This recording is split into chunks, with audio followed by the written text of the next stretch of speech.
लेकिन पिछली बार भी कौशल किशोर ने यही तो कहा था कि जी मोदी जी से बात हो गई है और आपको बहाल कर दिया जाएगा और आप 2017 में सरकार बना दो, आपने बना दी। फिर 2019 में कहा कि मोदी जी ने कि शिक्षा मित्र और अनुदेशक मेरी जिम्मेदारी है, आपने फिर वोट दे जी दिया। आपको जी ऐसे कब तक लुभावने सपनों में बैठे हुए इंतजार करते रहोगे? क्या फिर अगर सरकार आपसे वादा करती है कि आपको नियमित किया जाएगा तो 2024 में क्या पूरी तरीके से समर्थन करेंगे शिक्षा मित्र अनुदेशक उत्तर प्रदेश में? सर, मैं पहले क्लियर करना चाहता हूं, हम शिक्षा मित्र अब नियमितीकरण की बात नहीं करते। और सर, हमारा एक ही मांग पत्र होगा, एक ही बात होगी। इस महंगाई के दौर में साहब 10,000 रुपये में हमारा खर्चा नहीं चल रहा है। हमारे भी बच्चे हैं। हमारा कम से कम मानदेय पेट भरने के लिए कम से कम 30,000 रुपये किया जाए। हमारी सिर्फ एक यही मांग है। अब हम समान कार्य का समान वेतन, शिक्षक का दर्जा लेते लेते हमारे 5,000 साथी मर चुके हैं। सर, मैं इस बीच में सर, कल मैं अयोध्या भी गया था और सर रीढ़ की हड्डी की दवा खा खा के सर फिर भी दौड़ रहा हूँ। और मैंने ये सोच लिया है कि सर अब मैं इसी ट्रैक पर काम करूंगा।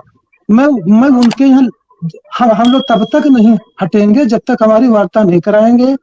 और अब हमारे लिए अब इससे बढ़कर दुबे सर ने एक बात कही थी। सर, आप तो हम लोगों के लिए आशा की ज्योति हैं, स्पेशली सर मेरे लिए। मैं आपको सर बहुत फॉलो करता हूँ। और त्रिपाठी सर ने भी बात कही थी, तो उसी पर सर मैं आज भी कायम हूँ। और हम निश्चित रूप से वहीं लेटेंगे, वहीं रहेंगे, हम घर नहीं आएंगे सभी लोग, जब तक हमारी वार्ता नहीं कराएंगे। और वहीं सीताराम का जाप करेंगे बस।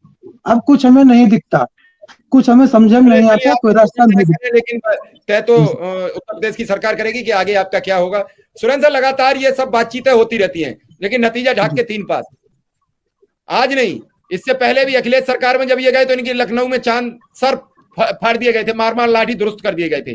सरकारों से जब भी कोई रोजी रोजगार, शिक्षा, स्वास्थ्य की चर्चा करता है तो बदले में लाठी मिलती है। लेकिन चुनाव के दौरान मीठे लुभावने बातें, आपको बहाल किया जाएगा, आपको नियमित किया जाएगा, हम आपकी बात सोचेंगे, हम आपकी बात ऊपर तक ले जाएंगे, हम आपकी जिम्मेदारी लेते हैं, आपके परिवार की भरण पोषण की हम जिम्मेदारी लेते हैं। और चुनाव खत्म हुआ, सब हवा हवाई, उसके बाद फिर वही लाठी और फिर वही डंडा, फिर वही पिटाई। देखिए, जब ये जाएंगे, आपने ठीक कहा, फिर आश्वासन मिल जाएगा, क्योंकि अभी नगर निगम चुनाव तो आई है और वो खत्म होते होते लोकसभा चुनाव का भी बिगुल बच जाएगा। क्योंकि अभी मार्च अप्रैल ऐसा लग रहा कि शायद चुनाव तब तक हो पाएंगे, तो बस फिर उसके बाद तो हमारे यहाँ तो 6 महीने पहले से ही चुनाव शुरू हो जाता है ना।